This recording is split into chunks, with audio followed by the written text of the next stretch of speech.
In the final weeks of the First World War, the Irish Sea became the scene of one of the conflict's most shocking and unnecessary tragedies. On the 10th of October 1918, barely a month before the armistice, the RMS Leinster, an unassuming mailboat linking Ireland and Britain, was torpedoed and sunk within sight of the Irish coast. More than 560 passengers and crew lost their lives. The disaster struck with such suddenness and scale that it immediately became one of the deadliest maritime losses of the war and remains the worst ever recorded in the Irish Sea. Operated by the City of Dublin's Steam Packet Company, the Leinster had served the busy route between Kingstown and Holyhead for more than 2 decades. The ship was a familiar sight and an essential link, transporting soldiers, civilians, postal workers and families on a crossing that, though increasingly dangerous, had become a wartime routine. Even in October 1918, German submarines still patrolled the Irish Sea, hoping to disrupt communications and strike at Allied morale. On the morning of the disaster, the ship departed Kingstown with around 771 people on board. Among them were British soldiers returning from leave, nurses, members of the Women's Royal Naval Service, children travelling with parents, and the Dublin-based postal sorting crew.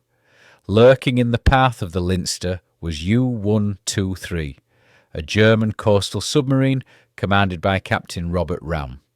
As the Leinster steamed eastward, the submarine fired its first torpedo. It struck the port side, tearing open a section of the hull. The Leinster captain attempted to turn the vessel back toward Kingstown, hoping to beach her, or at least bring her closer to rescue. As the crew worked desperately to regain control and passengers scrambled for lifeboats, a second torpedo was launched. This one hit amidships and delivered a fatal blow. The Leinster began to list sharply, water pouring into the lower decks. Panic spread as passengers struggled to free life-saving equipment that was now difficult to reach. The sea was rough, and many lifeboats capsized or smashed against the sinking vessel as they were lowered. Within minutes, the Leinster slipped beneath the surface.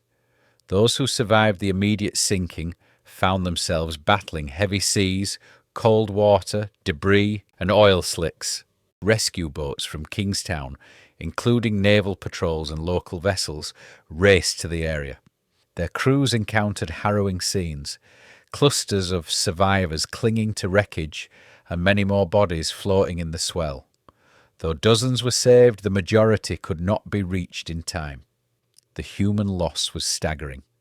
The final toll exceeded 560, though some estimates place it even higher, making the sinking of the Leinster one of the deadliest maritime incidents involving Ireland. News of the tragedy reverberated immediately. Newspapers in Ireland and Britain reported the sinking with shock and anger. Although Germany had officially resumed unrestricted submarine warfare, public opinion held that the attack was gratuitous. On the continent, the German army was in retreat. Peace efforts were already underway, and within a month, the conflict would be over. The sinking was a final act of cruelty in a war already defined by immense suffering. The perpetrator of the attack, U-123, did not survive long. Less than 2 weeks later, while returning to Germany, the submarine disappeared.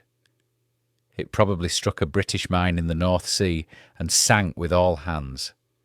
Its destruction provided a grim sense of symmetry, though little comfort to the families of the Leinster's victims.